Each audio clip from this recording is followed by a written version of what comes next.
हरे कृष्णा। आज से हम नए विषय पर चर्चा करने जा रहे हैं। हम लोग वैदिक साहित्य से संकलित वैष्णव सेवा की महिमा से संबंधित श्लोकों से चर्चा करने जा रहे हैं। श्रीमद् भागवतम पहला स्कंद दूसरा अध्याय 16वां श्लोक। सूत गोस्वामी और ऋषि मुनियों का संवाद। शुश्रूयो श्रद्धानस्य वासुदेव कथा रुचि यान महत् सेवया विप्रः पुण्यतीर्थ निषेवणात्। इसमें यह बताया, हे द्विजों, जो भक्त समस्त पापों से पूर्ण रूप से मुक्त है उनकी सेवा करने से महान सेवा हो जाती है। ऐसी सेवा से वासुदेव की कथा सुनने के प्रति लगाव उत्पन्न होता है। यानी कि कोई भी अगर किसी भी प्रकार से भगवान के भक्तों की सेवा में संलग्न हो जाता है तो उसके अंदर रुचि उत्पन्न होनी शुरू हो जाती है श्रवण के लिए। और ये श्रवण इतनी महत्वपूर्ण चीज है भक्ति में आगे बढ़ने के लिए। श्रवण से ही हमारी दृढ़ता बनी रहती है भक्ति में। हम्म, साधना, यदि हम चाहते हैं हम गंभीरता के साथ साधना करें तो वो श्रवण से ऐसी गंभीरता आती है। और श्रवण में रुचि आती है वैष्णव की सेवा से, ये इसमें बताया गया है। श्रीमद् भागवतम के दूसरे स्कंद के तीसरे अध्याय का 23वां श्लोक। सुखदेव गोस्वामी और परीक्षित महाराज जी का संवाद। जीवच्छवो भागवतांघ्रिरेणुनम जातु मर्तयोडभिलभेतयस्तु श्री विष्णु पद्मा मनुजल जस्तुलस्यः श्वच्छवो यस्तु न वेद गंधम। जिस व्यक्ति ने कभी भी भगवान के शुद्ध भक्त की चरण धूलि अपने मस्तक पर धारण नहीं की वह निश्चित रूप से शव है। तथा जिस व्यक्ति ने भगवान के चरण कमलों पर चढ़े तुलसी दलों की सुगंधि का अनुभव नहीं किया वह श्वास लेते हुए भी मृतदेह के तुल्य है। तो अब चरण धूलि को अपने मस्तक पे धारण करने का दो अर्थ है। एक तो वास्तव में चरण की धूलि को अपने चरणों में धारण करना, और एक ऐसे महान वैष्णव के चरणों का अनुसरण करना, ये भी चरण धूलि को अपने मस्तक पे धारण करना है। अब चरणों का अनुसरण कैसे होता है? चरणों का अनुसरण है मतलब जो वो निर्देश दे, जो वो आज्ञा दे उसको पालन करना। हाँ, जिस प्रकार का उनका जीवन हो, जिस प्रकार का वो भक्ति में जीवन व्यतीत करते हैं वैसा जीवन व्यतीत करना, ये है महान भक्तों के चरणों का अनुसरण करना। तो कई बार अगर कोई लिटरली धूली को तो सिर पे लगाता है लेकिन वैष्णव की आज्ञा का पालन नहीं करता तो उसको बहुत ज्यादा विशेष लाभ नहीं होगा। असलियत में तो वैष्णव के चरणों का अनुसरण करना या उनके निर्देशों का पालन करना या उनकी आज्ञा का पालन करना, ये इसका वास्तविक अर्थ है। तो चरण धूलि लेने के लिए कहा गया है, तो फिर क्या हमें वैष्णवों को ढूंढ ढूंढ के उनके चरणों को पकड़ना इस प्रकार से? तो सामान्यतः वैष्णव अपने चरणों में हाथ नहीं लगाने देते। तो पांचांग प्रणाम करना ये एक तरीका है। जमीन में बहुत सारे वैष्णव चल रहे हैं, उनके चरण चिन्ह वहां पे पड़ रहे हैं, आप जब उनको पांचांग प्रणाम करके आदर प्रदान करते हैं तो आपको चरण धूलि प्राप्त हो जाती है। हाँ। हाँ, गुरुजनों के चरणों को स्पर्श भी किया जा सकता है उनकी अनुमति के बाद। उनके चरणों को भी इस प्रकार से, अगर उनकी इच्छा नहीं, वरिष्ठ वैष्णव के, तो आप चरण स्पर्श नहीं कर सकते। कुछ लोग इस प्रकार से करते हैं, जैसे कि जिस रास्ते पे वो गए तो वो ध्यान रखा कहाँ पे वो गए और वहां से थोड़ी सी मिट्टी उठाई माथे पे लगाई। हाँ, ऐसा कर सकते हैं, उसमें कोई प्रॉब्लम नहीं।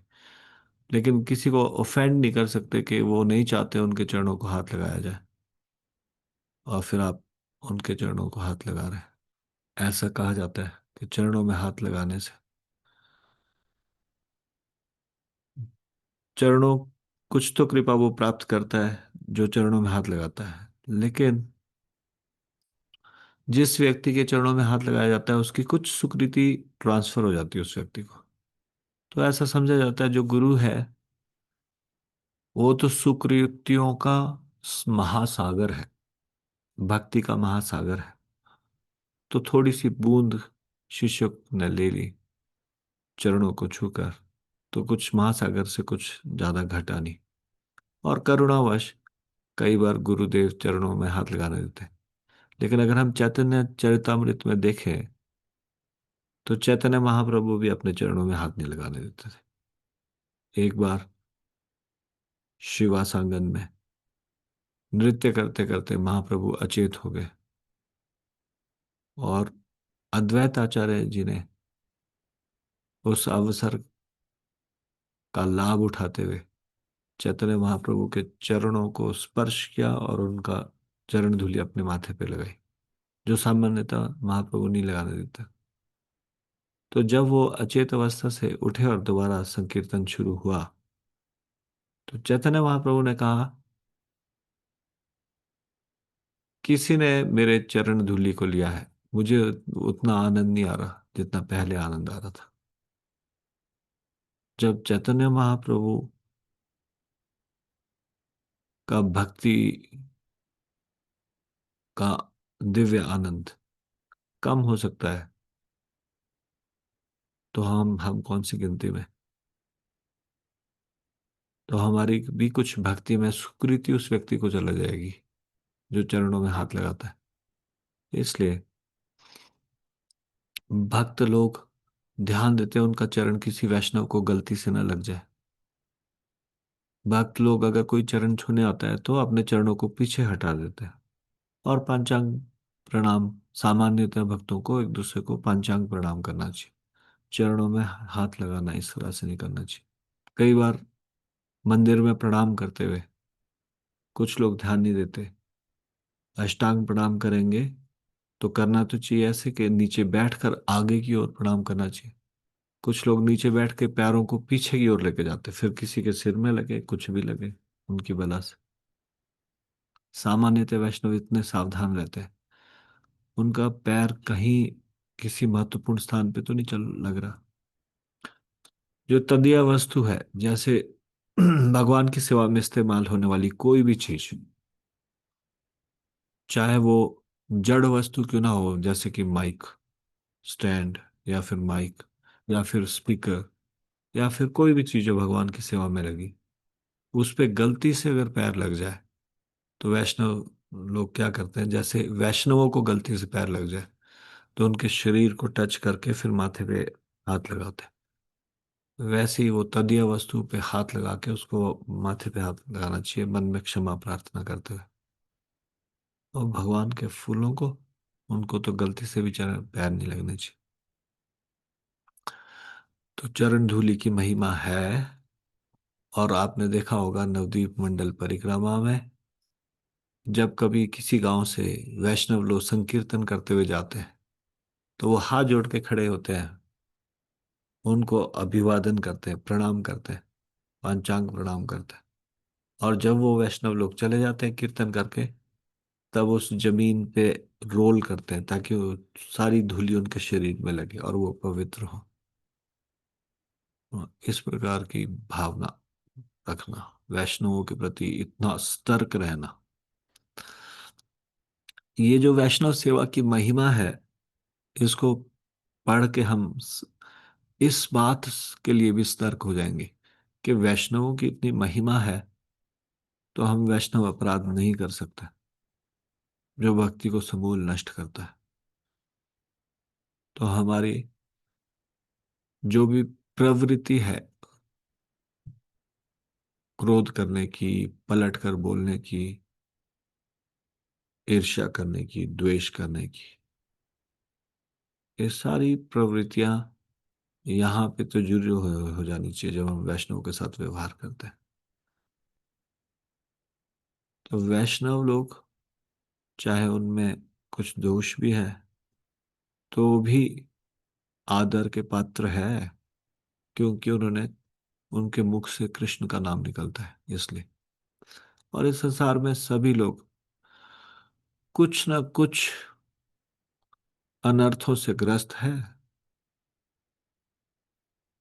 और फिर अगर कोई दोष है भी वैष्णव में, वो भगवान का नाम का उच्चारण कर रहे हैं, तो जल्दी से समाप्त हो जाएगा। वैष्णवों में दोष दर्शन नहीं करना चाहिए, क्योंकि जैसे एक कीचड़ से लथपथ व्यक्ति की निंदा कोई कर सकता है यदि वो अपने को साफ करने का प्रयास ना कर रहा हो, लेकिन अगर कोई शॉवर, पानी के फुहारे के नीचे खड़ा हो, तो कोई उसकी निंदा नहीं करता क्योंकि वो उस प्रोसेस में है, साफ होने के प्रोसेस में, एक ना एक दिन साफ हो जाएगा। इसका, इस उक्ति का लाभ उठा के ये नहीं सोचना चाहिए मैं भी तो शॉवर में हूँ, इसलिए it's all right if I am doing something wrong, everybody should respect मी। ये भावना नहीं रखनी, ये चीज ये नहीं सीखना। इसे सीखना ये है कि वैष्णव कितना इम्पोर्टेंट है भगवान की नजरों में, और अगर हमको अच्छे से भक्ति करनी है तो हमको कितना सावधान रहना है वैष्णव के साथ व्यवहार करते हुए। तो इसको हम यहीं पे विराम देंगे। श्री हरिनाम संकीर्तन की जय, श्री राम प्रभु की जय, शिल प्रभुपाद की जय, निताई गौर प्रेमानंदे। हरि हरि बोल।